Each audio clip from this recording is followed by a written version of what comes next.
말씀은요. 시편 37편 4편에서 시편 37편 4절에서 22절까지입니다. 오늘은 녹화를 한 것을 일부 공개로 올려주시기 바랍니다. 시편 37편 4절에서 22절까지인데 양진희 장로님이 읽어주시고 교독으로 우리 한번 좀 기니까 양진희 장로님 첫 번째 절, 그 다음에 여러분이 두 번째 절 해가지고 시편 37편 4절에서 22절까지 우리 함께 읽어주시기 바랍니다. 시작. 또 여호와를 기뻐하라. 그가 내 마음의 소원을 내게 이루어 주시리로다. 내 길을 여호와께 맡기라. 그를 의지하며 그가 이루시고 내 의를 빛같이 나타내시며 내 공의를 정오의 빛같이 하시리로다. 여호와 앞에 정전하고 참고 기다리라. 자기 일이 형통하며 악한 꾀를 이루는 자들에게 불평하지 말지어다. 분을 그치고 노를 버리며 불평하지 말라. 오히려 악을 만들 뿐이라. 진실로 악을 행하는 자들은 끊어질 것이나 여호와를 희망하는 자들은 땅을 차지하리로다. 잠시 후에는 악인이 없어지리니 내가 그곳을 자세히 살필지라도 없으리로다. 그러나 온유한 자들은 땅을 차지하며 풍성한 평으로 즐거워하리로다. 악인이 의인치기를 꾀하고 그를 향하여 그의 이를 가는도다. 그러나 주께서 그를 비웃으시리니 그의 날이 다가옴을 보시리로다. 악인이 칼을 빼고 활을 당겨 가난하고 궁핍한 자를 엎드려 드리며 행위가 정직한 자를 죽이고자 하나. 그들의 칼은 그들의 양심을 찌르고 그들의 활은 불을 지르리로다. 의인의 적은 소유가 악인의 풍부함보다 낫도다. 악인의 칼은 부러지나 부러지나 의인은 여호와께서 드시는도다. 여호와께서 온전한 자의 날을 아시나니 그들의 기업은 영원하리로다.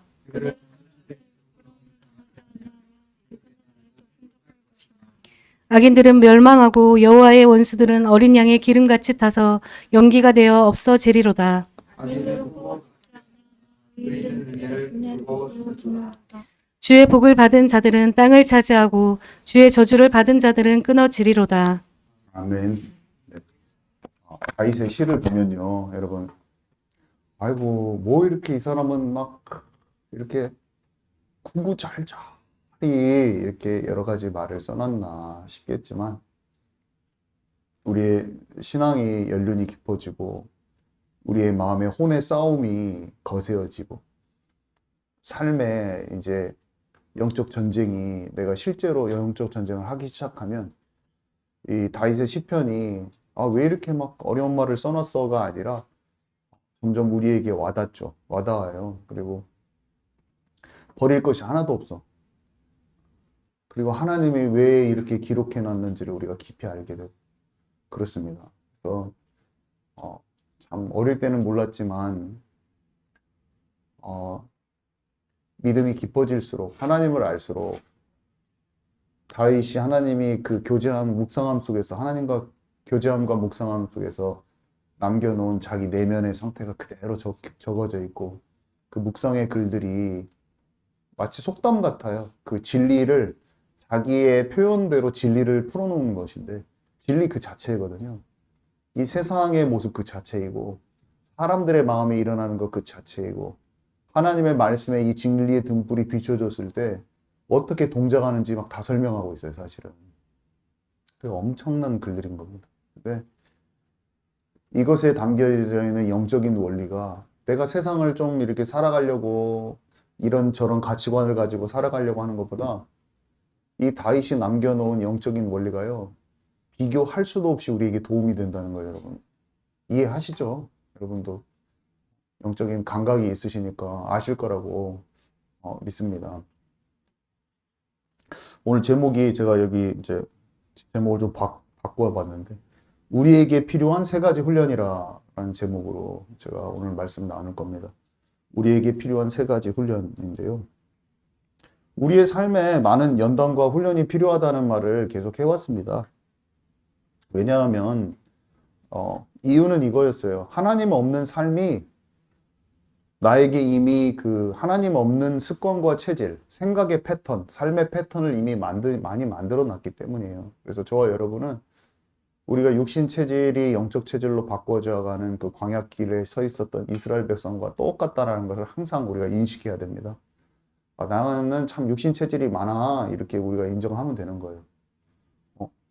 나는 지금 목사님 오래 왔는데 육신 체질 없어요? 그럼 거짓말이에요. 육신 체질, 저는 신앙생활 지금 전무로 가는 이제 거의 60대, 70대 다 돼가는 권사인데 제가 뭘 더 배워야 됩니까? 하면 하나님이 웃으실 거예요.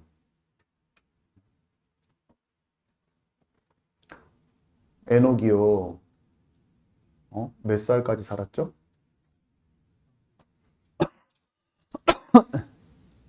300 몇 살 살았죠, 그죠? 몇 살 때 만나가지고 300년 동행했으니까, 그죠? 그 신앙의 연륜을 가지고 있던 사람들이 우리가 신앙이 성숙했다고 스스로 말한다면 엄청 비웃을 수도 있어요. 좀 너무 초보이면서 그런 말 하지 마, 이렇게 할 수도 있어요. 우리의 살아온 연수가 굉장히 짧은 거예요. 그 사람들에 비해서도. 우리의 인생에 평생 하나님을 깊이 알고 떠나야 될 것 같습니다. 너무 짧아요, 연수. 너무 젊어, 너무 어려. 900살 먹은 아담이 봤을 때 40 몇 살 먹은 저는 뭐가 지직거리는 소리가 굉장히 많이 나는데 거기 다 꺼보세요. 다른 거.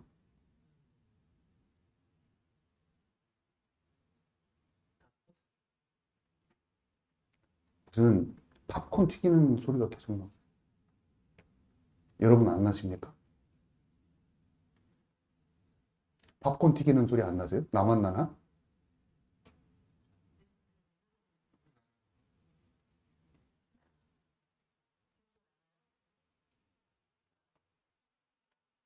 경찰입사 한번 와서 들어보세요.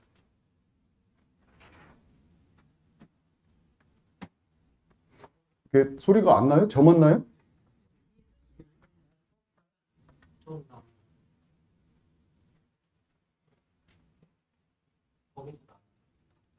그렇게까지 안 가도 여기서도 다 크게 나는데? 좀 많이 이상한데? 나죠, 많이. 왜 그러지? 일단 지금 할 수 없으니까. 그죠? 어디까지 얘기했죠, 우리가?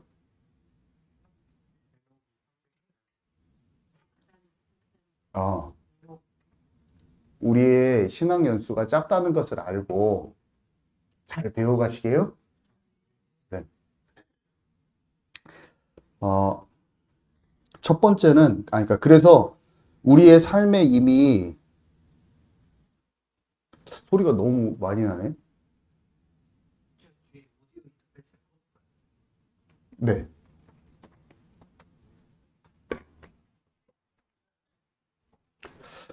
그러니까 하나님 없는 삶이 이미 우리에게 많은 습관과 체질을 만들어냈기 때문에 첫 번째는. 그리고 두 번째는, 어, 우리가 듣는 많은 소리와 이런 것들이 이미 하나님 없는 삶의 패턴 속에 있는 사람들의 말이 뿜어져 나가고 있어요. 계속. 나도 내 스스로 말하고 있고, TV에서 듣는 소리, 하나님 없는 삶의 패턴 속에서 나오는 모든 말과 행동을 우리가 계속 먹고 있어요, 동시에.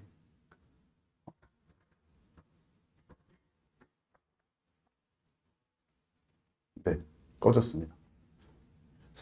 습관과 체질을 우리가 너무나 그 패턴이 많다는 걸 알고, 또 그것을 우리가 너무나 많이 듣고 있다는 것을 진짜 뼈저리게 알아야 돼요. 다시 나요. 다시 나요. 아까 꺼졌습니다. 소리가 좀 너무 많이 나고 있어가지고. 안 들리세요? 아니, 지금 계속 나오고 있잖아요. 이 소리는 안 나요? 아, 그래요? 여기 잠깐 와보세요. 어디-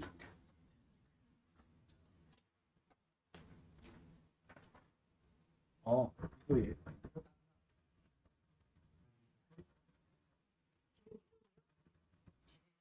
아니요, 그 소리랑 비슷한 소리가 계속 나고 있어요.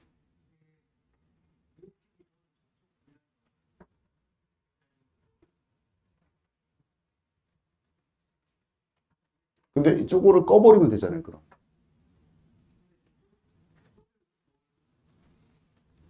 저기를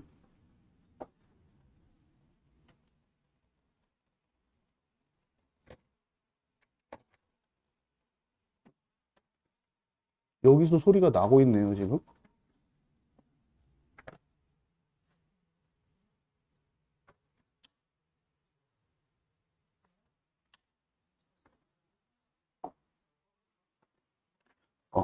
하나, 둘, 셋. 네, 됐습니다.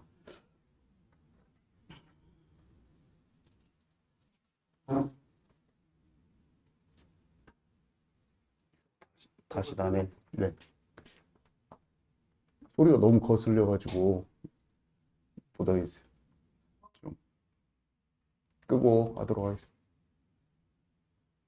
그쪽에서 소리가 안 나나 봐요. 저 소리가 커가지고 안 나나. 예. 네. 아, 아.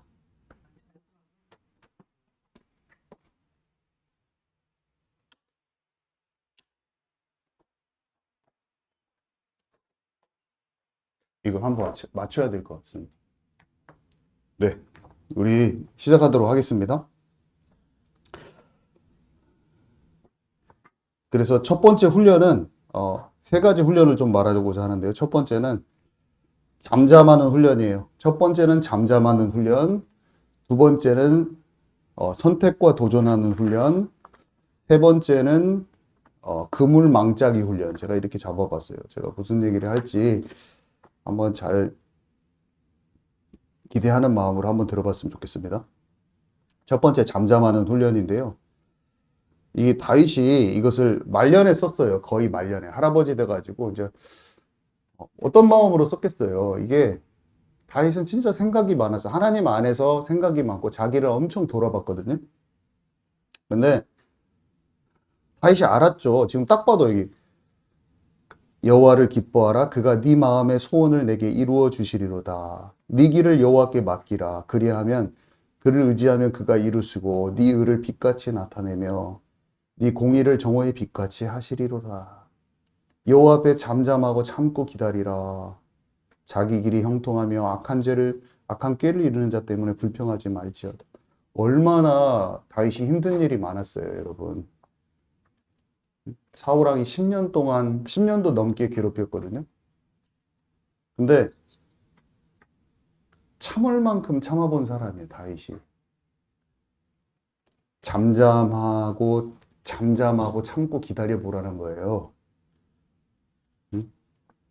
얼마나 분을 낼 일이 많고 분을 그치고 노를 버리며 불평하지 말라. 오히려 악을 만들 뿐이라. 자기를 옆에서요, 계속 힘들게 하는 사람이 있었어요. 얼마나 힘들었는지 몰라. 근데 당장 그 사람을 자기 힘으로 꺾을 수 있는데도 꺾지 않았어요. 우리의 첫 번째 훈련은요, 사람과 원수 맺을 필요가 없다는 사실을 딱 아는 거예요. 첫 번째 훈련. 이 훈련이 기본 훈련이거든요. 근데 좀 어려워요. 여기 보면은 다윗이 이렇게 말하죠. 온유한 자들은 땅을 차지하며 풍성한 화평으로 즐거워하리로다. 그러면서 악을 행하는 자가 금방 없어진대요. 네가 다시 찾아봐도 자세히 살펴봐도 없을 거래요. 사울왕이 다윗에게는 어떻게 했어요? 다윗은 사울왕한테 오늘 내일 죽을 것 같을 때를 계속 지냈거든요. 오늘 죽을 수도 있고 내일 죽을 수도 있고. 그러면 사람이 어떤 진짜 나를 괴롭히는 사람이 나를 오늘 죽일 것 같아. 그러면 내가 어떤 느낌이냐면 나 인생 끝났구나. 지금 상황으로서는 내가 딱 죽을 것 같은 거예요. 딱 잘못 한번 거의 막 목숨이 위태로워가지고 알죠? 그 막 진설병 먹고 그랬어요. 그 성소 들어가가지고 그거 먹으면 큰일 나는 건데 그 막 배고파가지고 배가 고파 죽을 것 같아 거기 들어가서 먹고 그랬어요. 아시죠? 그 얘기? 제사장한테 달라가지고 우리가 그 성소 떡상 위에 있는 거 그거 먹으면 안 되는 거잖아. 그 예수님이 그거 가지고 나중에 얘기하시잖아요. 진짜 배고플 때는 그 사람 살라고 먹어야 되는 걸 뭐 죽게 하냐? 막 너무 율법적으로 하니까 결국에는 사람 살리는 것인데 하면서 예수님 그거 비유로 하시는 장면이 나오잖아요. 그 율법의 그 본질을 사람 살리는 건데 잊어버리니까 막 규칙을 더 적용해가지고 막 사람 죽이려고 말려 죽이니까 바리새인들한테 예수님 그거 가지고 얘기하시는 거잖아. 다윗도는 성소 들어가가지고 떡 먹었잖아. 막 이 얘기를 예수님 비유로 하신단 말이에요. 여러분 얼마나 힘들었는지 몰라요. 이 다윗이 얼마나 자기 앞날이 바로 코앞에서 자기가 인생이 완전 끝날 것 같은 순간을 다윗이 맞이했다니까. 여러 번 맞이했어요. 진짜 죽을 것 같지. 내일 죽을 것 같은 거예요. 그리고 사울왕이 얼마나 집요하게 공격하냐면 그 집요함, 공격의 집요함. 가까운 사람이 계속 자기 옆에 있는 사람을 시기 질투하면서 끝까지 공격이 들어. 바로 옆에 있는데 요셉은 형들이요 계속 집요하게 시기 질투했어. 집요하게 바로 옆에 있는 사람이 계속 공격을 하는데 여러분 삶에 어떤 직장 동료가 여러분을 집요하게 공격할 수가 있어요. 다니엘의 그 신하들처럼 집요하게 여러분을 힘들게 할 수가 있어요.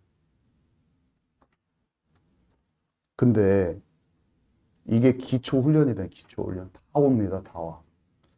우리에게 필요한 세 가지 훈련 중에 첫 번째 훈련은 그렇게 됐을 때 뭐라고 그랬냐면 다윗은 그것을 진짜 누구보다 많이 겪고 나서 지금 할아버지 돼가지고 이 지혜를 남겨놓은 거예요. 할아버지 이제 곧 죽어요, 이제. 근데 다 침상에서 썼을 수도 있어. 다 늙었는데 늙은 왕으로서 하나님과 교제는 훨씬 더 풍부형성해졌겠죠? 그러면서 남겨둔 그 말이 내 마음에 분을 그치게 하더라고. 너는 분을 그치고 노를 버리며 불평하지 말라. 오히려 악을 만들 뿐이라. 그리고 자기의 삶을 딱 돌아보니까 그렇게 다음날 죽을 것 같이 괴롭히는 사람이 옆에서 나를 죽이고 시기 질투하고 그렇게 내 것을 뺏으려고 했는데도 자신은 죽지 않고 다 왕도 되고 하나님이 자기를 통해서 하실 모든 일이 남김없이 다 이루어진 그 인생 말년에 딱 있는 거예요. 그 사람이 딱 기록을 뭐라고 했냐면 온유한 자는 땅을 차지하며 풍성한 화병으로 즐거워하리로다. 여기 써놨어요. 그 하나님을 체험하고 인생에 자기 70살에 죽었거든요. 30살에 왕이 돼서 70살에 죽었습니다. 정확하게. 30살에 헤브론에서 왕이 돼서 7년 동안 왕을 하고 그 다음에 이스라엘 온 장로가 내려와서 왕으로 추대해서 그때부터는 전 이스라엘 왕이 돼서 33년간 왕이 돼서 70세에 죽기까지 자기가 심지어는 아들을 통해서 자기의 실수로 인해서 왕의 자리를 뺏겼잖아요. 근데 그게 우리는 실수해서 실족해서 그런 일이 발생할 수도 있어요. 근데 보통은 어떻게 하냐면 압살롬이 나를 공격해? 일단은 내가 하나님이 나를 세우신다고 세워놓으셨으니까 압살롬이 일단 밟아. 나는 이 자리 못 내려놓는다. 일단은 권위를 지키고 끝낸다. 일단은 정복전쟁을 먼저 해라. 정복전쟁이 먼저니까 정복전쟁 명분을 지켜라. 이렇게 하고 일단은 압살롬 제압해라. 이렇게 딱 들어갑니다. 여러분 제 말 무슨 말인지 아시겠어요? 근데 다윗이 어떻게 하냐면 처절하게 자기의 상태의 그 허물을 하나님께 고백하면서 지금이 왕궁을 내놓아야 될 때인 걸 알고 도망갑니다. 안 도망갈 힘이 있었어요. 전면전을 할 수 있어요. 왕궁에 있으면 더 방어하기가 쉬워요. 원래 공성전에서 성 안에서 엄청 방어하기 쉽습니다. 병력이 약해도 더 이길 수가 있어요. 버티기도 더 잘할 수가 있어요. 근데 자기 스스로 나가는 거예요. 그것을 보통 안 합니다, 사람들은. 근데 그렇게 나가서 나그네처럼 방랑객처럼 완전히 자기의 모든 지위가 바닥으로 떨어지잖아요. 자기의 명예가 완전히 바닥으로 완전히 떨어졌을 때 하나님이 회복시키시죠.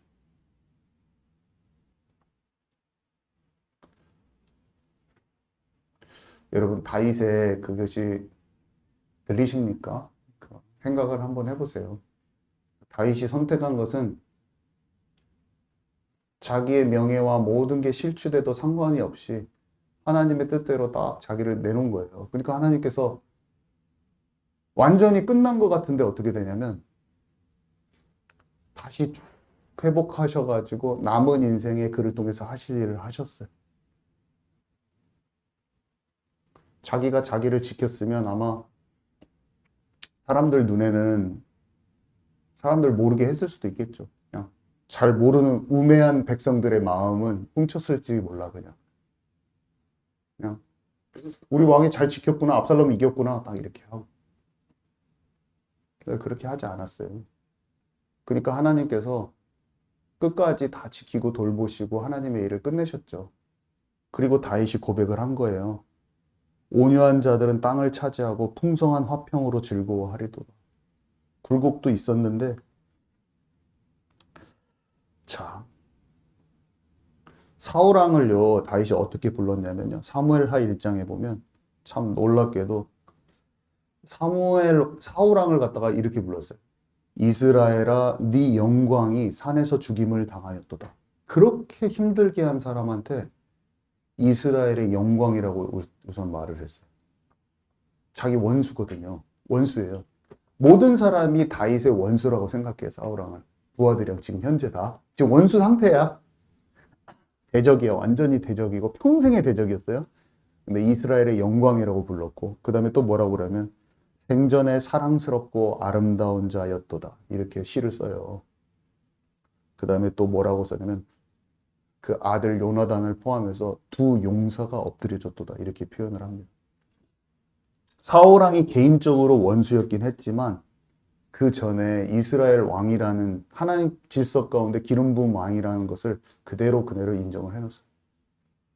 그리고 백성을 죽기 전까지 백성을 대표하는 악한 왕이었지만 그 존재로서 거기 서 있다는 것을 그대로 딱 인정을 했어요.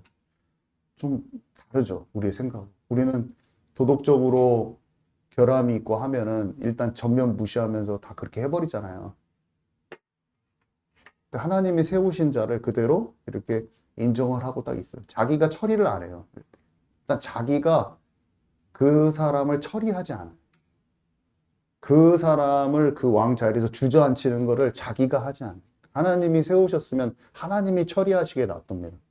저는 이거를 항상 생각하고 있어요. 그래서 내 손으로 처리하는 것은 약간 오바예요. 저는 성경적으로 그렇게 믿어요. 하나님이 처리하셔야 돼요. 그래서 잠언 24장 17절에 보면은 네 원수가 넘어질 때 기뻐하지 말라라고 다윗이 말했는데 네 원수가 넘어질 때 기뻐하지 말라는 말은 사실은 예수님이 원수를 사랑하라 하기 전에 저는 이 말이 써 있는지 몰랐는데 다윗은 이미 알고 있었어요. 원수를 사랑하라는 말이나 똑같은 말이에요. 이 원수가 넘어질 때 기뻐하지 말라. 이미 다윗의 내면에 알고 있었죠. 그래서 이 원수에 대한 다윗의 마음은요.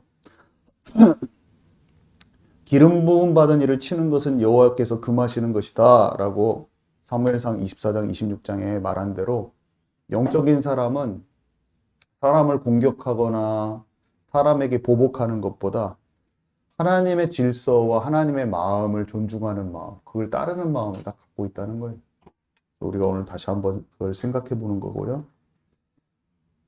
그러면서 다윗이 이렇게 말해요. 여호와께서 그를 치실 것이다. 이렇게 얘기해요. 사람들은 공격하라고 하고 복수하라고 하고 힘이 있을 때 치라고 할 때 여호와께서 그를 치실 것이다. 이렇게 얘기합니다. 영적인 사람은요, 인간적인 복수를 내려놔요. 영적인 사람은요, 정치적인 쿠데타를 일으키지 않아요. 사람들은 어떻게 해요? 유튜버들은 어떻게 하냐면, 신앙적으로 잘못됐다고 하면 그 사람 다 까내리고, 바로, 하나님은 바로도 내가 세웠다고 이렇게 말씀하시거든요. 근데 입으로 다 까내려, 그 사람들. 근데 그 입이 너무 가벼워. 그걸 봤을 때. 영적인 질서도 아무것도 잘 모르는 사람들 얘기해요. 그 사람들. 정치적인 얘기를 하는 거예요. 자기의 정치적인 의도를 신앙적으로 결부시켜가지고 하려고 하는 사람이 너무 많아요. 그래서 다윗은 하나님께 심판을 맡겼다. 이게 첫 번째, 잠잠하는 훈련. 잠잠하고 참고 기다리는 훈련. 우리에게 악하게 한 사람을 하나님께 심판을 딱 맡기고 나는 그냥 딱 놔두는 훈련. 지금 이것을 첫 번째 훈련을 지금 나눴고요. 두 번째는요. 선택과 도전하는 훈련이다. 제가 이렇게 제목을 잡아봤는데 여러분 우리가 얼마나 불확실한 상황을 맞이하는지 몰라요. 어떻게 선택하고 어떻게 도전해야 됩니까? 여러분. 히브리서 11장 8절 꼭 적어놓으세요. 히브리서 11장 8절에 보면 믿음으로 아브라함은 부르심을 받았을 때 순종하여 장래의 유업으로 받을 땅에 나아갈새 갈 바를 알지 못하고 나아갔으며 그랬어요. 갈 바를 알지 못하고 나아갔어요. 그러니까 미래를 알기 때문에 나아간 게 아니라 미래가 어떻게 될지 알아서 나간 게 아니라 부르신 하나님에 대해서 확고한 그런 마음이 딱 들었기 때문에 간 거라고 지금 성경이 표현하고 있는 거예요. 이게 뭔 말이에요? 저 같은 경우에는 이런 거예요. 미래를 확실히 알지 못하는데 내가 가야 할 길이라는 게 분명히 알아진 이런 게 있었는데 그게 뭐였냐면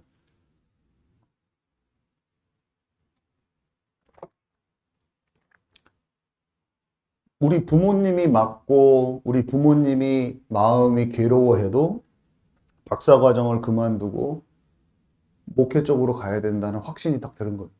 그게 부르심의 확신이었어요. 그러니까 가서 잘 될지 어떻게 될지 아무 답이 없어. 경제가 어떻게 될지. 근데 마음에 꼬에 그냥 하늘에서 주시는 음성이에요. 꼭 그 길로 가야 돼요, 저는.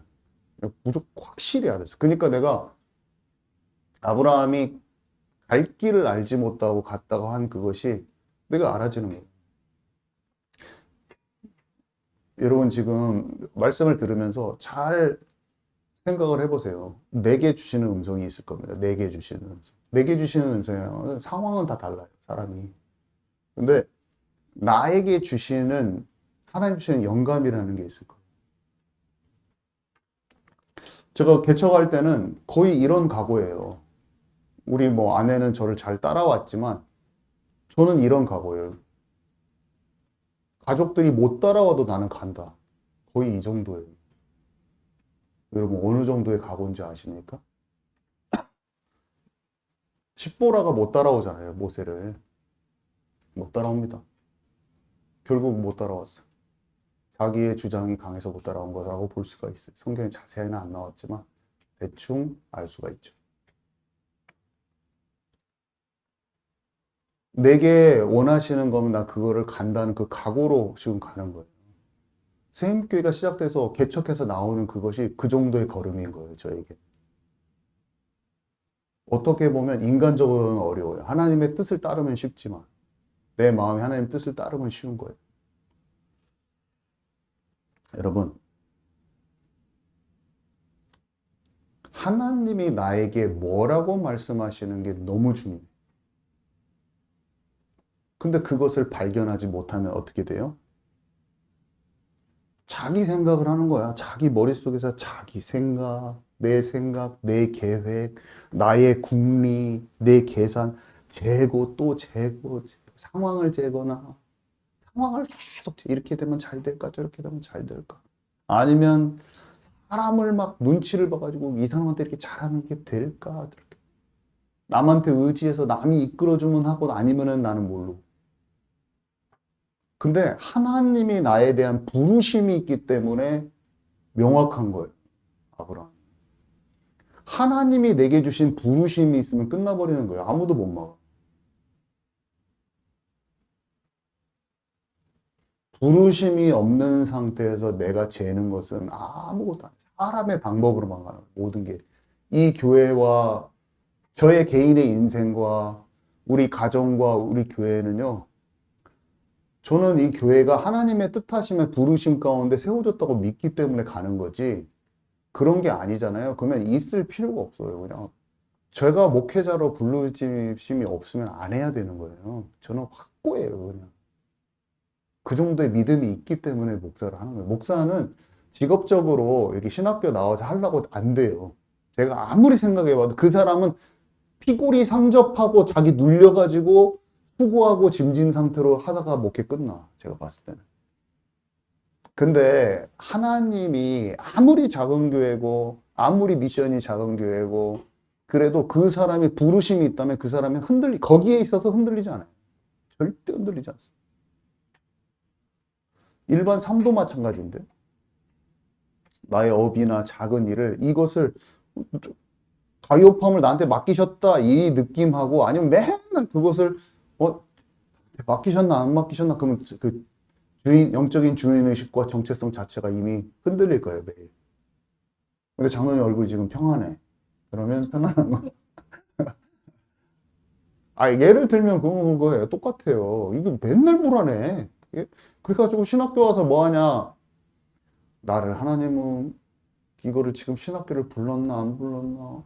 엄마가 보내서 왔나 나는 맨날 고민하고 있어. 그래서는 몇 년 못 갑니다.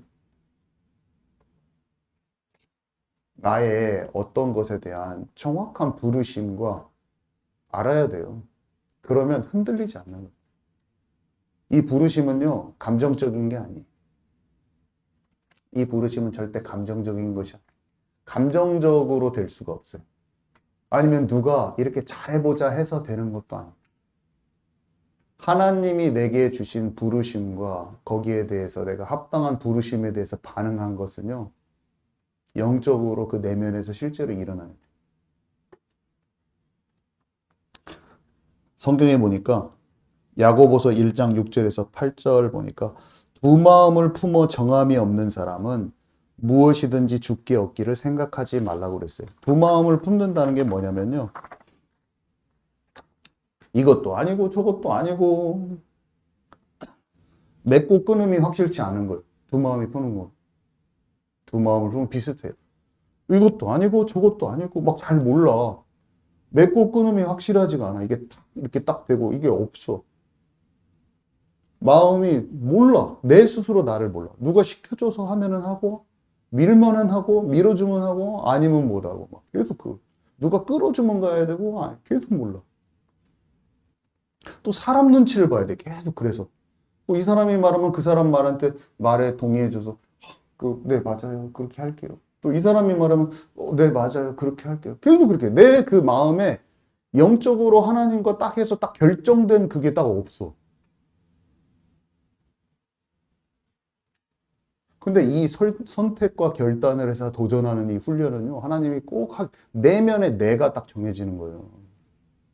제가 그것이 없으면 우리 자경 사모가 계속 어쩌고 저쩌고 말하면 내가 그랬어 그렇게 알았어 이러면 또 이렇게 말하면 또 너 알았어 이게 계속 내가 교회 방향을 딱 알고 있어야지. 여러분 아멘이십니까? 그래서 그 안에서 그 말이 유익하고 맞으면 그렇게 잘 하자 하고 아니면 이 전체적으로 이렇게 하니까 이렇게 따라와 이렇게 딱 해야지.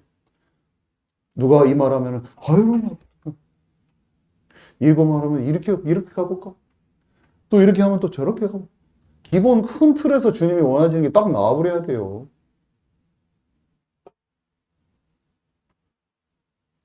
우리 남자들 많지만 가장으로서 집안에 딱 예배를 세우고 내가 영적인 리더십을 가지고 딱 해야 돼요.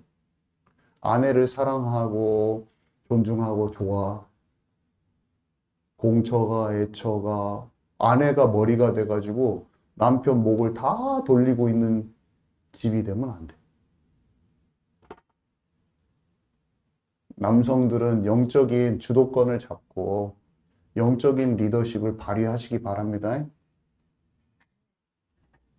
아멘 소리가 없네. 아멘이십니까? 남편이, 그리고 아내는 남편이 아내가 또 도와줘야 돼. 아내가 꼭 이럴 때 보면 또 평소에 안 한 사람들이 크게 대답하더라고요.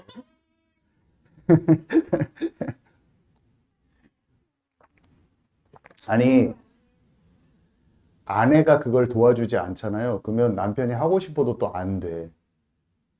그래서 아내가 먼저 영적 리더십을 갖도록 자꾸 이렇게 말해주고 도와주고 해야 돼요. 그러면 남편이 자연스럽게 살아나는 거예요. 아멘이십니까? 우리 집에서 소리가 크게 안 나네? 아니, 우리 집에서는 원래 목소리가 작아서 그런 거예요. 아멘이 안 해서 그런 게 아니라, 왠지 갑자기 여기가 고개가 푹 숙여지면서 말 수가 없어가지고, 제가. 아멘이십니까, 우리?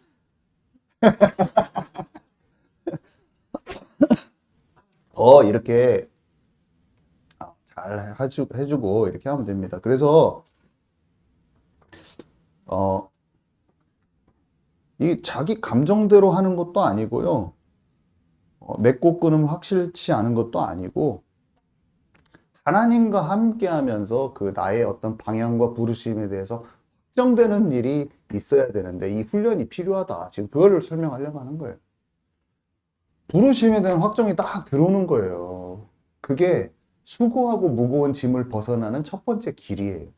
하나님이 나를 이렇게 부르셔서 이렇게 인도하시는 걸 알 때 쉼이 오더라고요. 쉼이. 아, 내가 공부해가지고 내가 이렇게 해서 자아 성취하고 이렇게 뭐 교수 되려고 열심히 했지만 그게 아니라 나는 복음 전도자로서 목회의 길이구나가 딱 왔을 때 쉼이 딱 오면서 나에 대한 명확한 방향이 설정이 돼버리는 거예요. 그런데 얼마나 평안해요. 그죠? 근데 내가 계속 몰라. 나는 뭘 하지? 계속 몰라. 그걸 하나님께 질문하면 하나님은 그것을 질문하는 사람에게 알려주시게 돼 있어요. 왜냐면 그걸 질문하는 것을 찾고 계셔요, 하나님.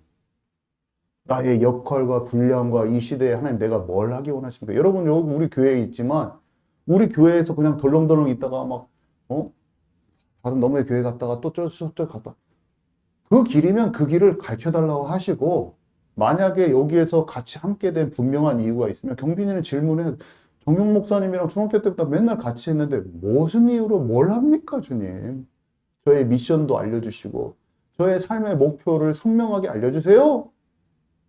하나님은 알려주시는 분이에요. 그죠?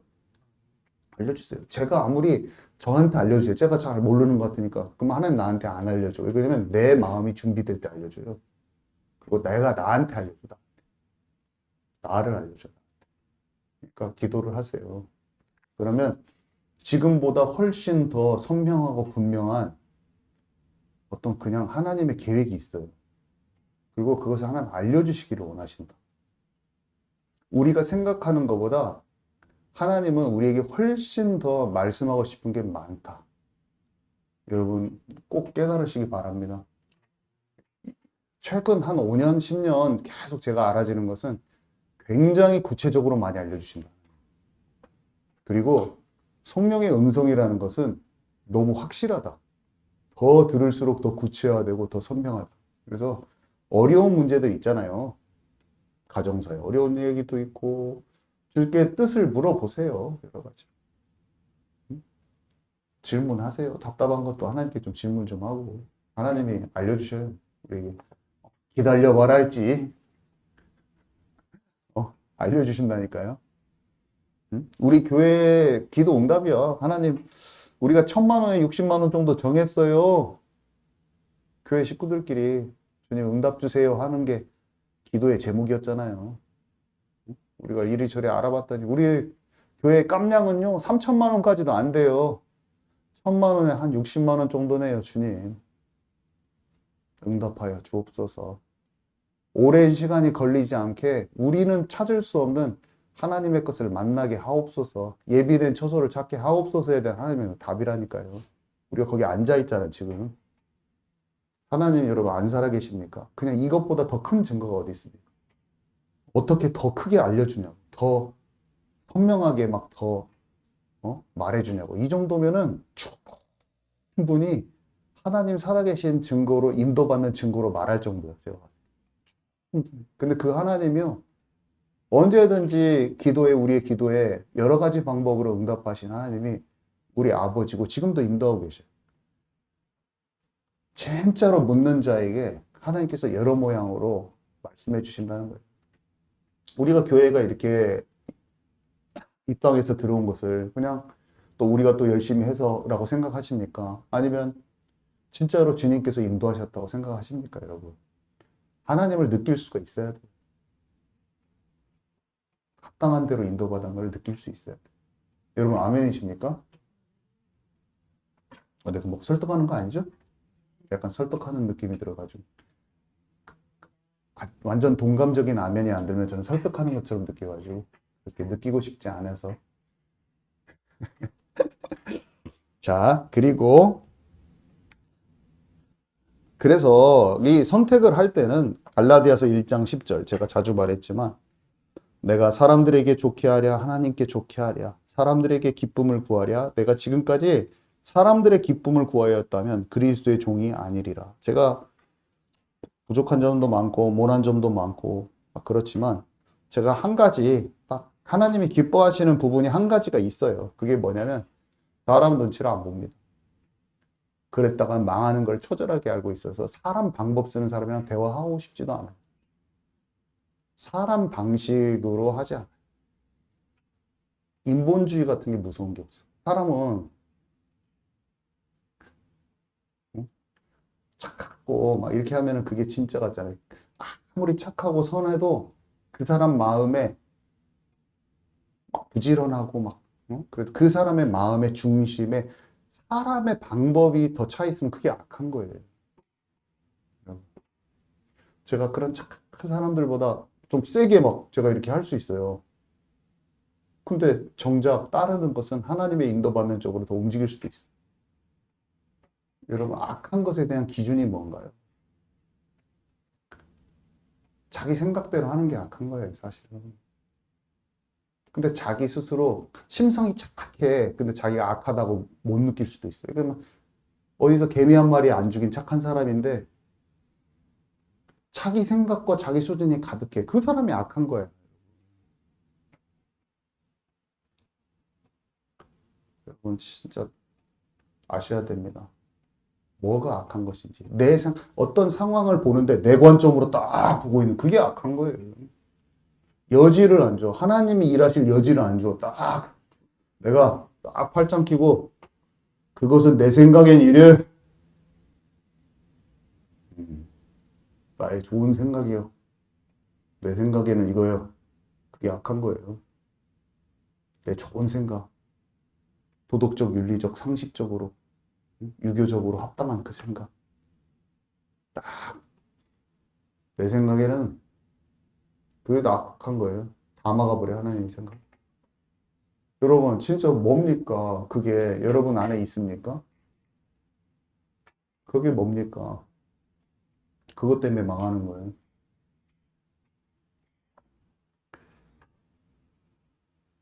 사람을 따르지 않는다는 말이 여기에 엄청 내가 사람을 기쁘게 하랴. 그게 다른 사람을 기쁘게 한 게 아니라 내 마음을 기쁘게 한 것도 포함되어 있어요. 사람을 기쁘게 하랴. 하나님을 기쁘게 하랴. 사람을 기쁘게 하는 생각이 많은 거예요. 여러분. 세상의 통념에 맞춰주는 생각도 많고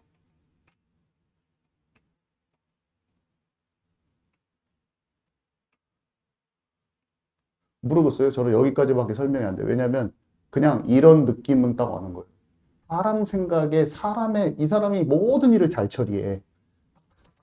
그냥 은행원처럼 그냥 깔끔해 처리가. 행정 처리가. 근데 인간의 방법이 그냥 꽉 차 있는 거 이상. 일을 그렇게 잘해. 우리가 영으로 깨어있지 않고 그냥 계속 만나잖아요. 그럼 내가 그 체질하고 다 동화가 되거든요. 그 사람의 말하는 모든 생활 패턴의 생각들이. 그럼 어떻게 되면 나는 하나님께 좀 인도받으려고 하고 기도받으려고 하고 내 인본주의적인 생각 조금 깨트리려고 하고 어?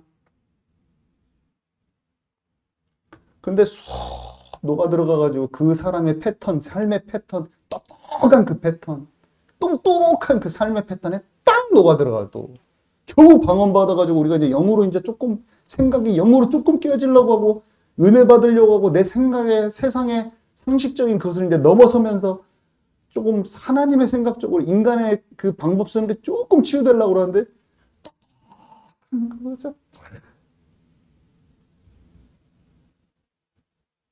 이게 인간의 생각이라는 것이 최고 하나님의 생각하고 반대되는 것이다. 자, 세 번째입니다. 첫 번째가 뭐였습니까? 잠잠하고 원수, 나를 괴롭히는, 옆에서 나를 시기 질투하고 괴롭히는 원수 같은 사람. 그게 자기 형제가 될 수도 있어요. 맨날 짜증나게 해. 근데 그 사람한테 분을 품지 않고 어때요? 다윗이 노를 버리고 불평하지 말고 냅두는 훈련. 첫 번째, 냅두는 훈련. 두 번째, 맺고 끊음이 확실하지 않는 그 상태를 벗어나는 훈련이라고 하잖아요. 내 감정대로 하지 않은 훈련이기도 하고 내 감정대로만 하지 않는 훈련이야. 인간적인 방법대로 안 하는 훈련이야. 하나님이 원하시는 선택을 하는 훈련이라는 거예요. 그 부르심대로 아무도 안 가르쳐줘. 집에서 다 반대할 수도 있어. 저거 박사과정 다 막혔는데 사람들은 다 맞다고 하는데 그쪽으로 안 가는 훈련일 수도 있어요. 그게 두 번째 훈련. 모든 믿는 자들이 한 훈련이에요. 세 번째는 무슨 훈련이냐면 그물망짜기 훈련이라고 제가 썼는데 우리 교회에 엄청 필요한 거죠. 깨진 그릇 보수 훈련이라고 볼 수 있어요. 찢어진 그물 깁는 훈련이라고 볼 수 있는 이 하나 되는 훈련. 그물이 있어요. 경빈이랑 나랑 딱 그물로 딱 연결되어 있는데 둘이 사이가 안 좋으면 이게 톡 끊어져. 그러면 고기가 들어왔다가 열로 슉 나가버려. 이 경빈이랑 나랑 사이에 금이 딱 가져 있는 걸 딱 보고 아, 교회 안에도 이렇게 대면 하면서 벽이 있네. 가까이 가보니까 벽이 보이네. 밖에서 봤더니 화목한 것 같은데 가까이 보니까 이 안에도 다 깨져가 있네. 밖이나 여기나 똑같구나. 밖에서 살아야겠다. 이렇게 나가버려요, 고기가. 여기도 찢어져 있고 밖에도 그물이 다 찢어져 있는데 교회 와도 다 찢어져 있네. 교회 와서는 든든하게 보호막이 있고 하나님의 보호와 이런 것들을 사람들 통해서 느낄 줄 알았는데 다 찢어져 있는데 갈 길을 갈기 나가야겠다. 쏙 물고기가 저희 아버지가 친구분 그 것을 보내오셨는데 제가 좀 읽으면서 그 얘기를 하겠습니다. 이 친구분 이야기로 이 세 번째 하고 마무리예요. 이제 오늘 오전에 필경이 아빠 그분 이름이 임종인 씨인데 이제 우리 교회 오셔요. 임종인 필경이 아빠와 통화를 했는데 대자연 병원에서 진료하던 중 빈혈이 심하여 위내시경을 하고 조직 검사를 해보니 악성 종양이 있다고 하여 검사 결과 등을 가지고 종인 친구의 며느리가 있는 아산병원으로 가서 몇 가지 검사를 더 하고 결과를 기다리는 중이라고 한다. 처음에는 그냥 아파지면 진통제나 먹을까 했는데 이제는 어떠한 결과가 나오든 적극적으로 치료하려고 한다고 하더라. 조만간 아산병원에서 호출하면 올라가게 될 것 같고 다른 장기에 전이가 안 되었으면 하는 바람으로 있다고 한다. 사실 위암은 완치율이 아주 높아 다른 장기에 전이만 되지 않았으면 천만다행인 질병이긴 하다. 전이가 안 되었고 잘 수술 치료되었으면 좋겠다. 그리고 종인 친구는 얼마 전 다니던 식당의 아주머니의 소개로 그 아주머니 다니는 교회에 출석하고 있다고 한다. 교회 사람들이 얼마나 친절히 대해주는지 너무 고맙고 좋다고 그러더라. 얼마 전 등록도 하였다 하더구나. 네 자초지종 얘기를 했더니 기꺼이 이번 주일에 세임교회 예배에 참여해보고 싶다고 해서 같이 갈 참이다. 그 교회에 등록은 했지만 그 교회 목사님에게 말씀드리고 세임교회로 옮겨볼까 생각해 봐야겠다고 하더구나. 그리 알고 있기를. 이렇게 보내셨는데, 우리 교회는요, 진짜 그릇을 준비해야 돼요.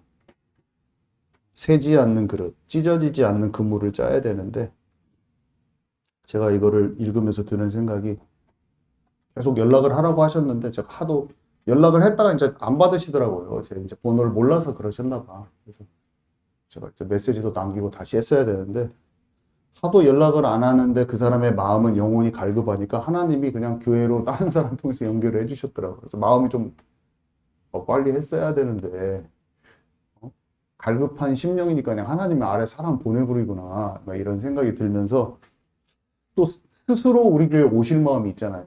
그러니까 좀 감사하기도 하고, 내가 목회자가 안 됐으면, 하나님께서 안 부르셨으면 이렇게 또 그 친구분이랑 이렇게 담아낼 수 있는 그 교회도 영혼을 살릴 수 있는 이런 보금자리를 또 만들 수 있게 해주셔서 감사하다. 이런 생각도 들고 그랬어요.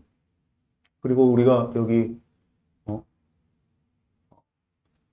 1주년 기념 예배를 하니까 또 자연스럽게 우리 자경사모도 지난 알던 우리 리아 친구 엄마를 만나가지고, 또 어머니도 옛날에는 신앙생활을 했었다고요. 근데 그 딸이랑 같이 와서 예배 드린다고 하더라고요. 근데 혹시 이제 나올 수도 있어요. 이게 잘은 모르지만 마음에 갈급하다는 거예요. 일단은 이제 오시고 안 오시고 떠나서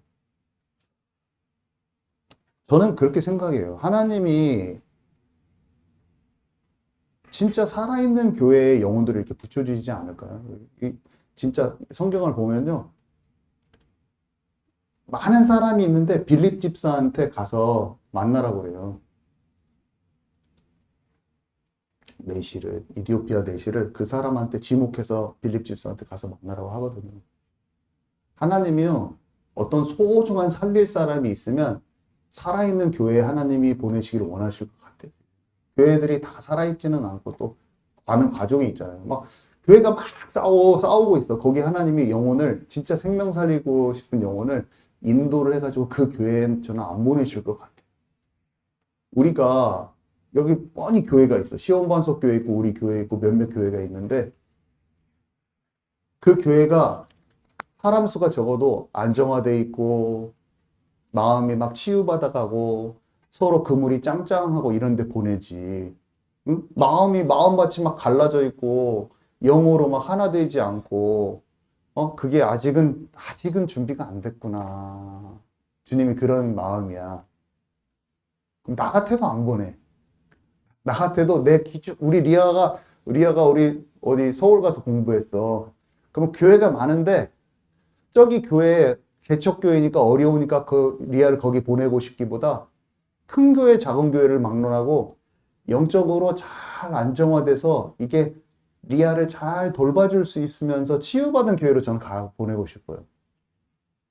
하나님이요, 한 생명을 살려가지고 주님이, 다림줄이 있을 거예요. 제가 봤을 때는. 주님이 보시기에 시온반석교회 보내고 싶든지 우리 교회 보내고 싶든 이미 하나님 마음이 있을 거예요. 안 그렇습니까? 저는 그냥 당연히 이 그릇이 곧 깨질 그릇이야. 빵꾸가 막 나 있어. 영혼을 하나님이 살릴 수 있는데 넣으실 것 같아요. 우리가 세 번째 훈련은 뭐냐? 숫자가 많고 적은 것, 숫자가 적을수록 더 짱짱하게 만들 수 있어요. 일단은 제가 봐서.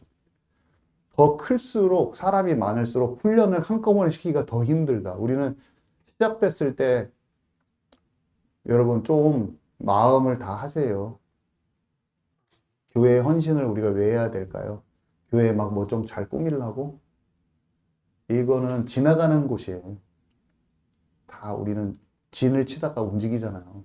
교회를 이쁘게 꾸미고 아늑하게 하는 건 참 중요한데, 그건 두 번째야.